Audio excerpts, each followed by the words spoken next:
We are Group 4, focusing on Concepcion Park. We will center on the historical significance behind Concepcion Park, which will include Mission Concepcion and the environmental changes it has seen since its construction, as well as the impact it has on the San Antonio community, all through the eyes of Mission Concepcion.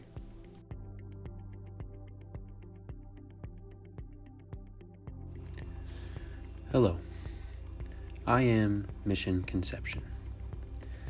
You may also know me for my broader name, Concepcion Park. If you have not met me before or visited me, as millions do every year, allow me to briefly tell you all who I am. I, Mission Concepcion, am one of the 5 Spanish colonial missions located in San Antonio, Texas, established in 1716. I'm located on the west bank of San Antonio River, about 3 miles south of today's downtown San Antonio. After about 20 years of constructing, adolescence and maturing you might call it, I finally stood on my own, over 50 feet high, fully functioning for hundreds and thousands of families then and to come. My construction was carried out by the indigenous population that inhabited the region. My complex was fully functioning, included a church, living quarters for the friars, workshops, storerooms, and numerous other buildings. The church was the most prominent building in the land, notable for my bell tower, which was used rather much over the years, if you ask me. Like other missions, though, in the San Antonio area, I was a center for agriculture and industry throughout the 1700s. The Spanish taught the natives how to farm and raise livestock on my acreage, and I proudly served as a trading post for goods, such as hides, wool, and crops. Moreover, I was originally built for colonization purposes, including Catholicism practices, Catholic conversion of native peoples who used to roam this very area, and some still do, and for teaching of incoming Spanish lifestyles and world views.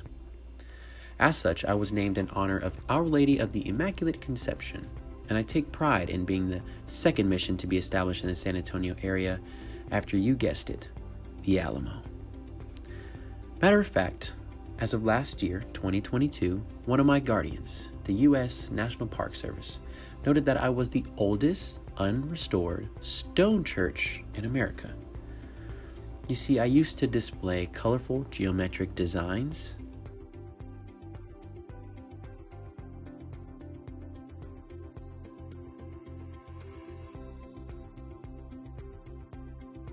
contribute significantly to San Antonio water supply and quality, and cover over 11 acres. However, today, I'm a bit grayed out as any elder. I am broken down from weathering and conquest, and I'm a part of what you may call Concepcion Park today.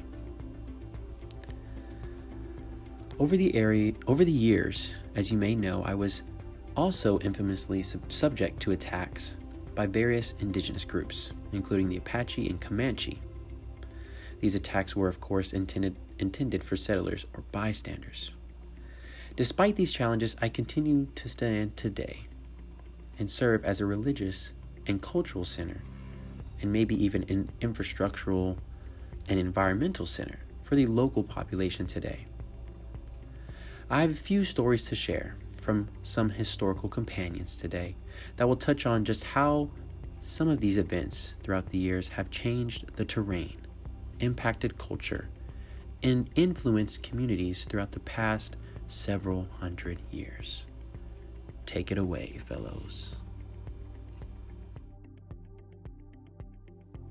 Entering the 18th century, by 1815, there were few Native American families left in my quarters along the compound wall, and by 1823, none of the original Native American families remained. In the same year, Manuel Iturre y Castillo acquired the granary, a storehouse of grain, and the land in the corner near the Acequia Madre, which is the principal ditch of my area. And the following year, the final secularization of Concepcion was done by Mexico, leading to the sale of the land that I reside in. In 1835, I had a front row seat to the Battle of Concepcion between the Mexican and Texan army, one of the first battles of the Texas Revolution that was documented by Colonel James Bowie's battalion. This same area is much different in 2023.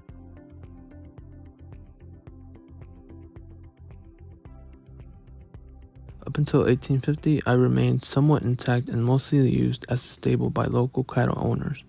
By 1859, Bishop John Oden leased the mission to the Brothers of the Society of Mary, who began restoration work and cultivated the surrounding fields.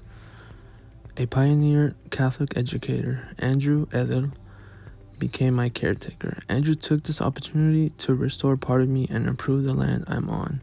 In 2 years, the mission complex became a training center for religious postulant and novices.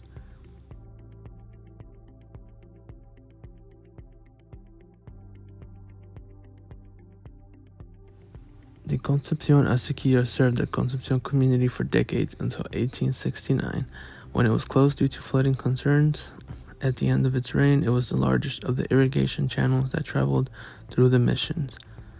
In 1888, the first San Antonio International Fair and Exposition was first held, but it was a disaster. Unlike my rigid and tough stone walls, people aren't really built to withstand most weather conditions. Luckily, the second annual fair and exposition was a much better success with beautiful weather. At the end of the 18th century, in 1898, I witnessed a young Theodore Roosevelt when he was part of the Rough Riders.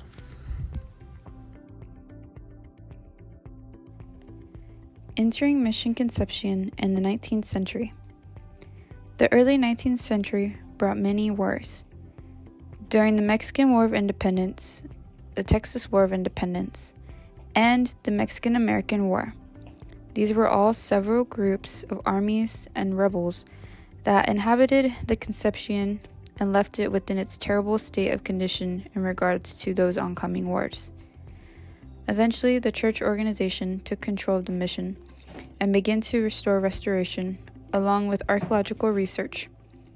The restoration was also an attempt to save whatever original frescoes of artwork was left within the church. By 1971, archaeological investigations took place within Mission Concepcion.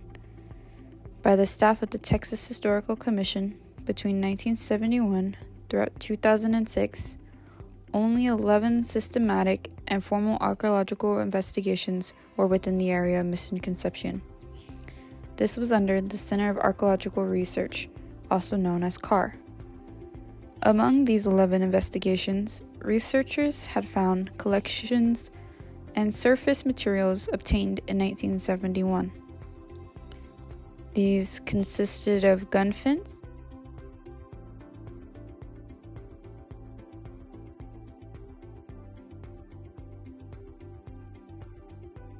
arrow points, and also recovered ceramics,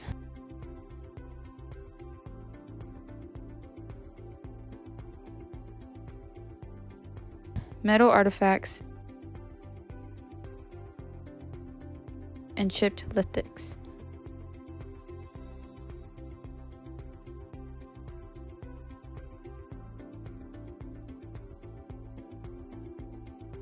Furthermore, preservation and efforts of Mission Concepcion took place within the 20th century. Today, the park is an active Catholic church that is available for not only Mass, but as well as tours in regards to its historical significance that it stands for. The park has built a sports event center,